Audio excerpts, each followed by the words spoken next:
My name is Patty Bernard. I'm a member of the Nevada Women's History Project. This interview is being brought to you by the Estelle J Kelsey Foundation, who generously funded it. We are in Reno, Nevada, October 15th, 2025, and we are speaking with Dr. Francine Mannix, who was one of Reno's earliest pediatricians. My name is Dr. Francine Patricia Mannix. I was born in Hollywood, California at Hollywood Press. Lived in Hollywood probably until I was about 5 years old. My father was a watchmaker jeweler, and at the time I was born, he was in charge of the stars' dressing rooms at Paramount Studios. When I was about 5 or 6, my parents divorced, and my sister and I moved to Deer Lodge, Montana to live with my grandmother. My mother remarried, and I think it was about 1941. So we went to a one-room school in a place called Finn, Montana, until we were in the 6th grade, and then we had to move back into Deer Lodge to go to middle school. They had middle school in Montana in those days. And graduated, I think, as the valedictorian from the 8th grade. Started the first 2 years of high school in Deer Lodge, and then I moved to Glendale, California to live with my father and his wife, and went to Glendale High, where I graduated in 1953.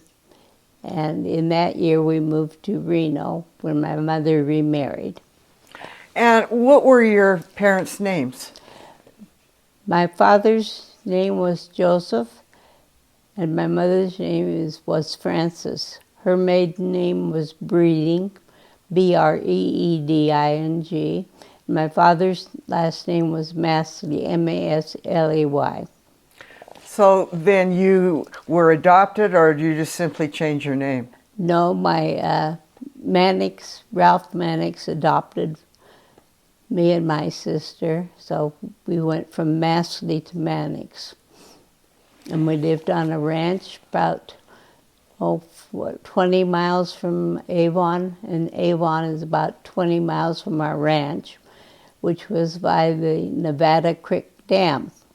And later on, in a hill over the ranch is where the Unabomber had his little cabin. Really? Yes. So were you an outdoor girl, or you said that you were valedictorian, so obviously you were an academic student from the very beginning. Well, I think we liked to hike, and we had our own horses which we rode. And I was cooking for a hay crew when I was about 13, as my mother was on the governor's mental health committee in the state of Montana. And then when I went to high school in Glendale, California for my last 2 years of high school, I took up being a majorette, flag twirler, baton twirler, and graduated, I think, in the top 50 from Glendale High. We then moved to Reno, Nevada in 1953, the year I graduated. My mother had remarried to Professor Earl W. Sheets, who was a professor of agriculture. And he had also been, I think, in Dewey's campaign as his agricultural manager. I started University of Nevada in 1953 as freshman.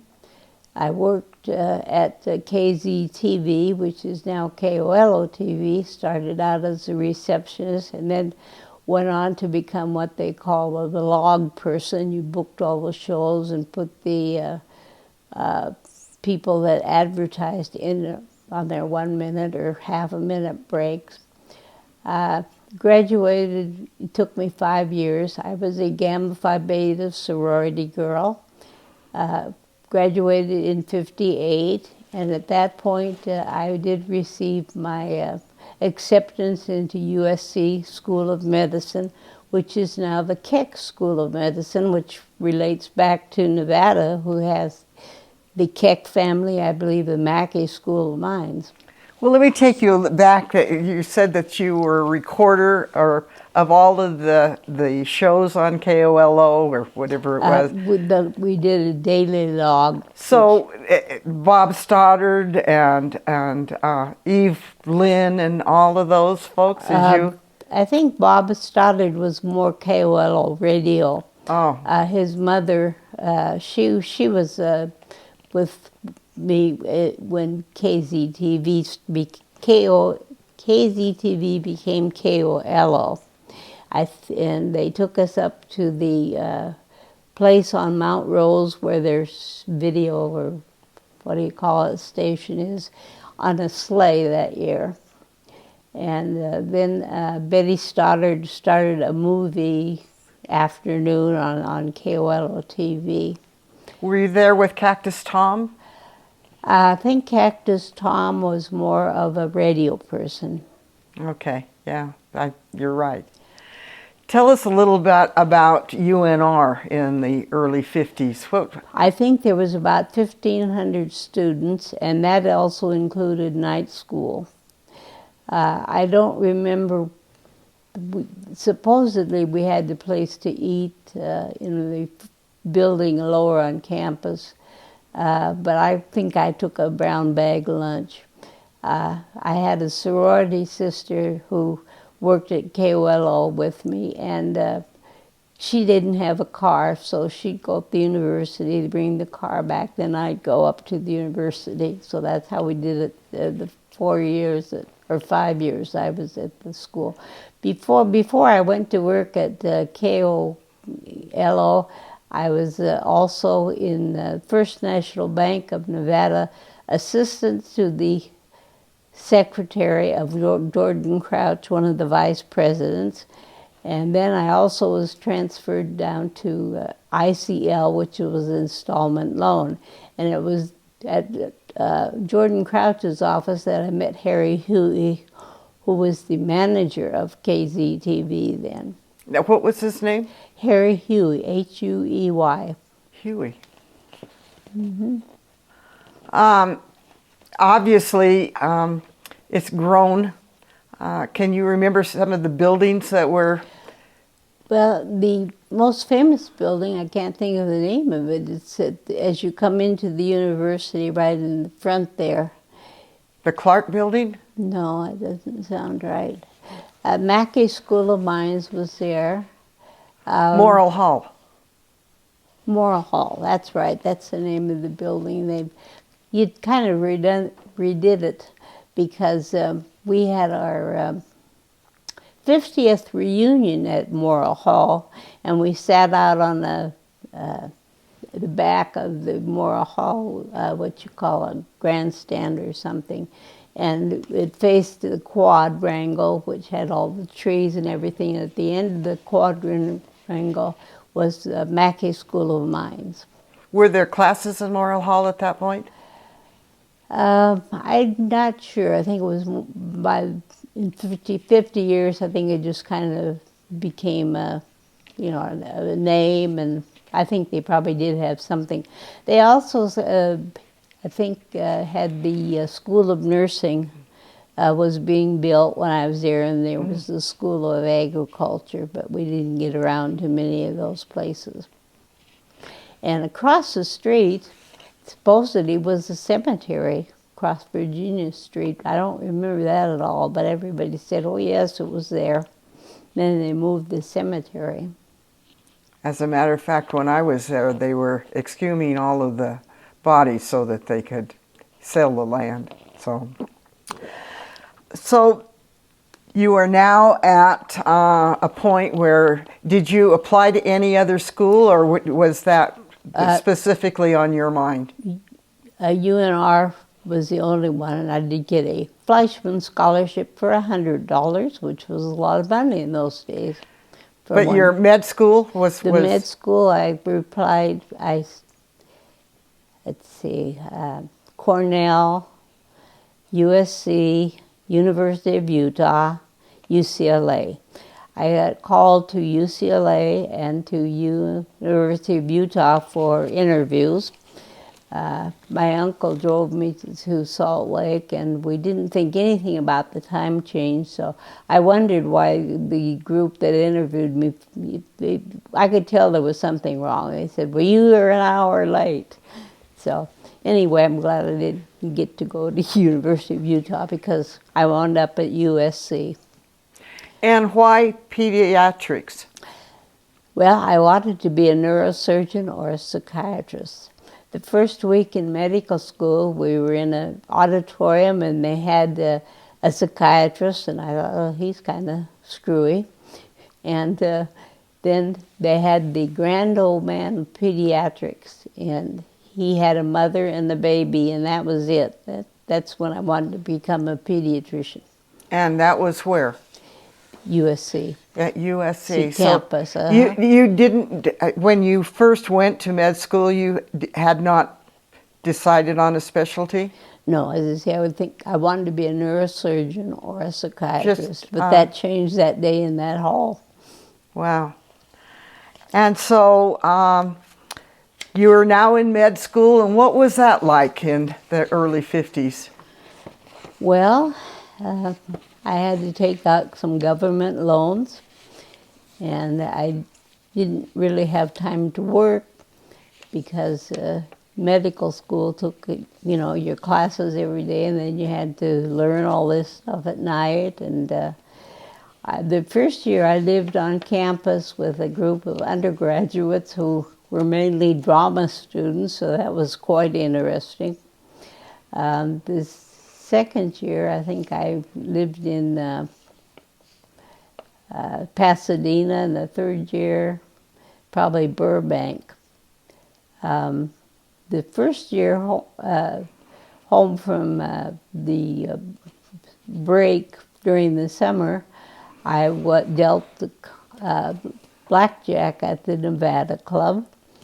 The second year, I worked for Dr. Keyser in Carson City, drove back and forth, and I'd just get home for the day, and he'd call and say, I've got an autopsy we're going to do. Oh, I'll be right back down. And then the doctor in, I think it was Minden or Gardnerville, his nurse was in an auto accident, so Dr. Keyser let me go down there and work for him while she was not able to work. Third year, what did I do the third year? I don't remember. So are we talking Dr. Keyser? K-E-E-Z-E-R. Keyser. Mm-hmm. He was the prison doctor also. He lived in Carson. Yes, he lived in Mark Twain's old house, I believe. Yeah, went to school with his daughter. And so now you are out. Well, I'd like to ask a little bit about interns. They always say interns work and work and work and work. What was your intern experience like? Okay, nowadays they don't have internships. Back in my day, which was in 1962, we did a year of internship. I went to visit quite a few hospitals in Northern California. About 5 of us picked Fresno, and that's where I was with Dr. Knapp, who Donna, Donna. And so we had a nice rotating internship. I started out in the emergency room. I think my first day they had a bad construction accident, and they brought in a man who had been run over by the truck, and here I was all by myself. The resident was up in surgery, so I had to start an IV and give morphine and chew my fingernails while waiting for the resident to come. So it was my first day in internship was not good. After internship, pediatrics was a 2-year program. I did my first year at Fresno. Second year, I wanted to go to Honolulu. Hell, I spent a month in Honolulu taking all my books and everything over. And my mother was under diagnosis of possible cancer of the female reproductive system. So I was there in Honolulu a month. They gave me a wonderful going away party over at Kukini, which is the hospital was mainly Japanese surgeons. That's where they trained the surgeons in Honolulu. And they gave me a party that night, and they put the sake in the baby warmer thing to warm it up.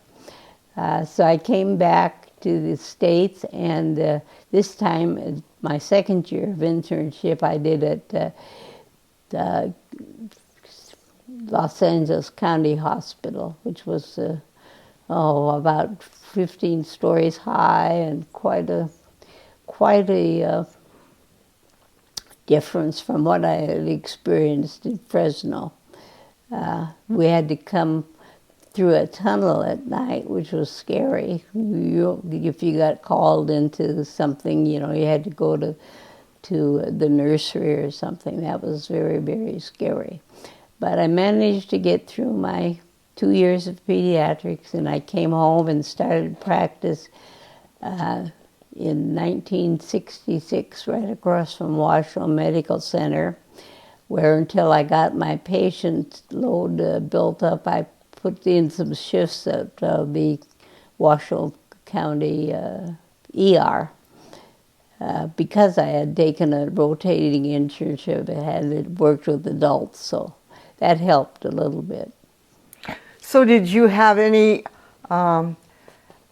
outstanding experiences as an intern or in those first 2 or 3 years that you wondered, why did I get into this, or am I in over my head, or any type of when I first started practice, I went in just to share expenses with Dr. Ziegenhorn.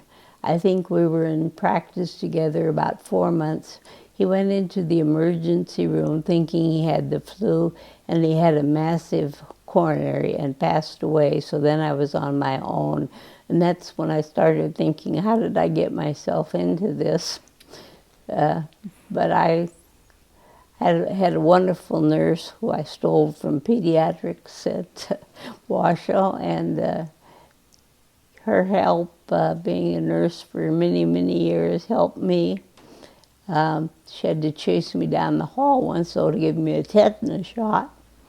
But I had Dr. Kavanaugh, ear, nose, and throat, right next door to me.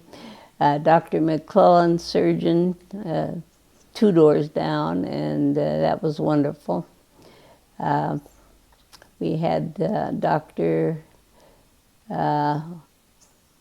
I can't remember his name. He was an eye doctor across the hall, and we had another surgeon across the hall. And everybody got along fine. How many pediatricians were there in Reno when you came? There was just the pediatric group, which was Dr. Palmer, Scott, Sudi, and Berger. And then later came Dr. Ziegenhorn and Dr. Clark.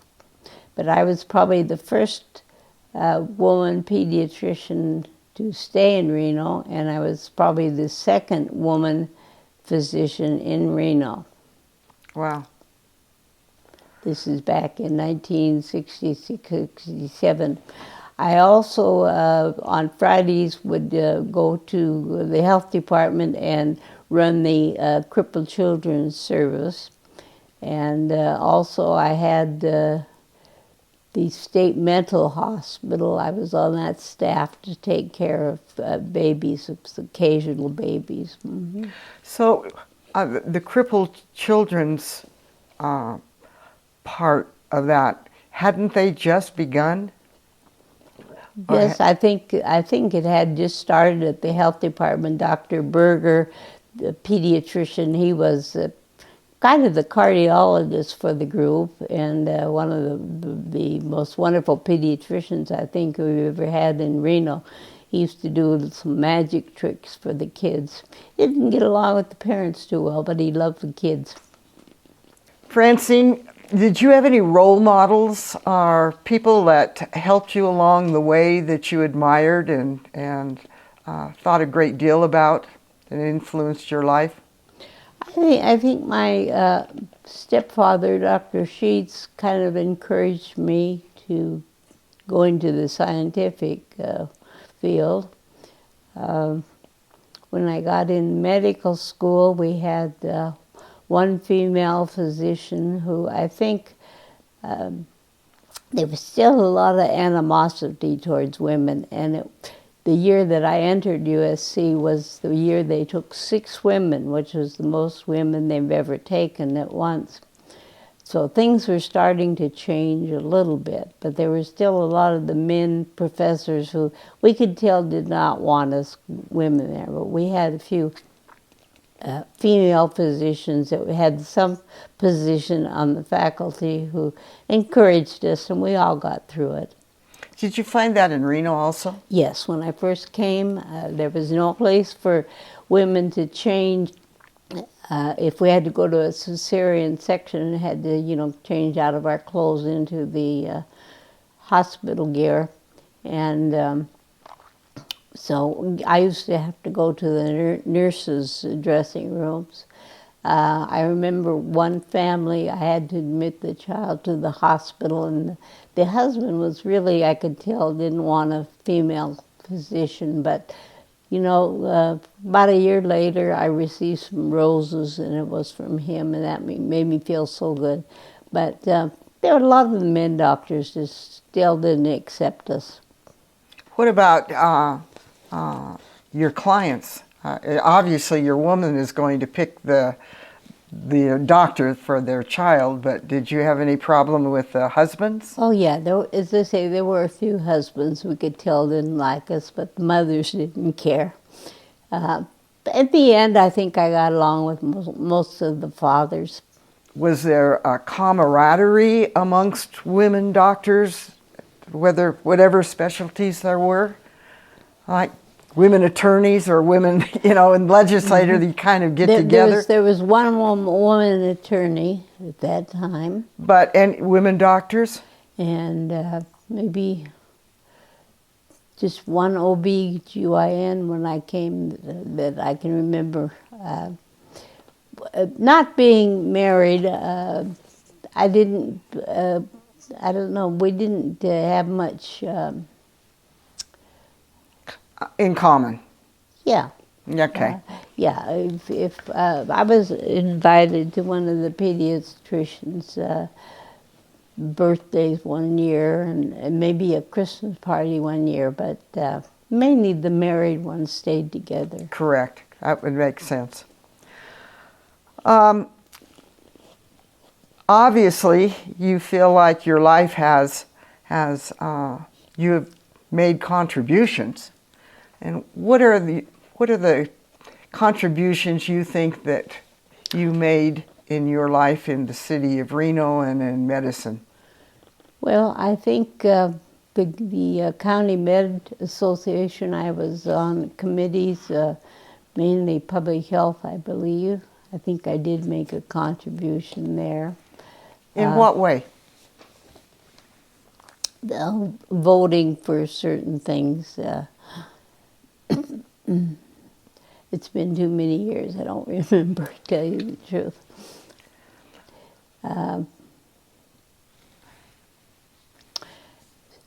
St. Mary's, they had a small nursery.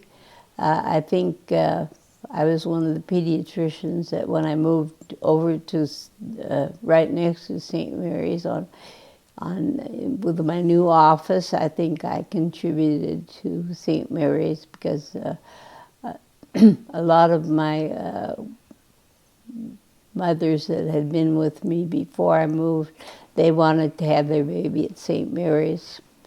So I think I did kind of help St. Mary's out a little bit. And at the end of my office career, St. Mary's had an opening out in Sun Valley. So I went out there as the pediatrician at the Sun Valley Clinic. I stayed there 10 years. And then I took my nephew, Evan, up to the speech and hearing clinic. And the doctor said, "Can I talk to you a minute?" I thought, well, he wants to ask some questions. And he said, "We haven't had a pediatrician here for 2 years. Would you be willing to come up on Fridays and do the physical exams?" So I did that for 10 years. And then I decided I better retire. So I finally retired in 2013. So you really filled those areas where there had not been any pediatrician. Right, right. Well, that's marvelous. So everyone struggles a little bit in their careers, and you have some failures and you have successes. Did you ever have any failures that you felt really built your character up? And Well, when you lose a child, that's a failure. You know, even if you couldn't have done anything, you still, feel that you wish you could have done something to save the child. I had a couple of leukemia patients. We didn't have any oncologists here, so we had to work with either the doctors in San Francisco or Sacramento, and those usually turned out well. With their help and what chemotherapy we had to do, or spinal taps for the leukemias. And that helped a lot. Reno only had, I think, one adult oncologist at that point, and he even helped me out a lot. And were there psychological services at that time for children? We had a child psychologist, kept him busy. We only had one psychologist. As far as the psychiatrists, most of them didn't work with the children. So, in your life, you have seen women coming in to various specialties.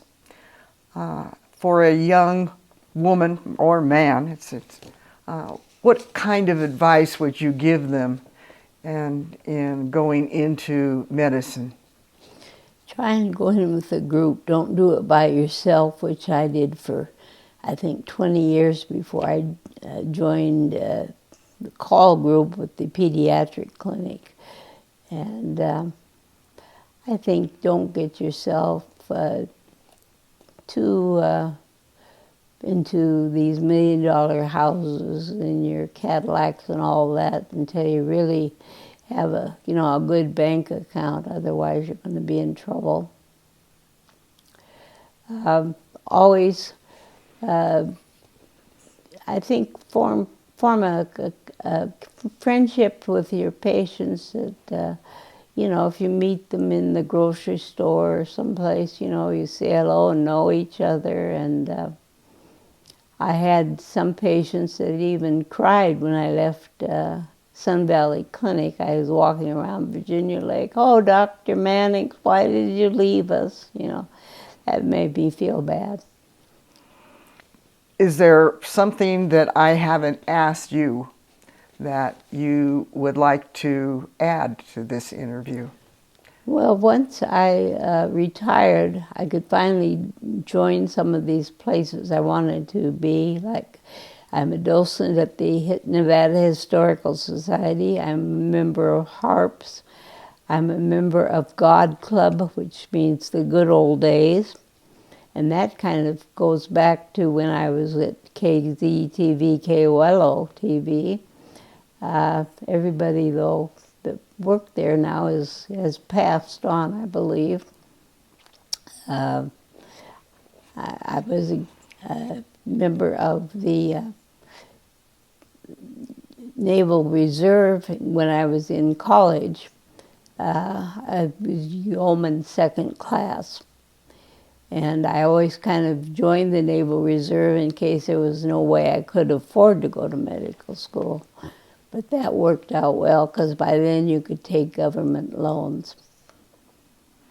Nevada is a transition state, and you must have run into people that needed translations for whatever language they spoke. How did you address that? Yes, as I say, I've spent 2 years in Fresno, and I could probably go through an exam in Spanish, but as far as speaking the language, they speak too fast for me.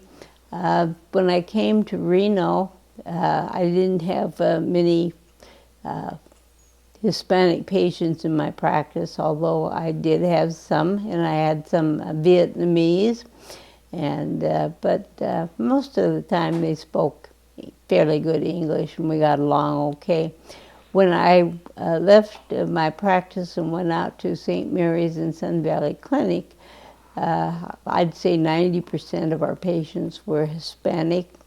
The parents did not speak English, so they would bring some of their children that were well with them to translate. And I also had the UNR would send me people. One of them was Raul Rodriguez, who helped a lot, and he is now the chief, I think, cardiology pediatrician at White Memorial Hospital in California. I also had nurses and ancillary personnel who mainly did speak Spanish, which was a help. And as I say, I could go through an exam, but I never could really speak, the language fluently. Did you work with the med school? Yes, I did.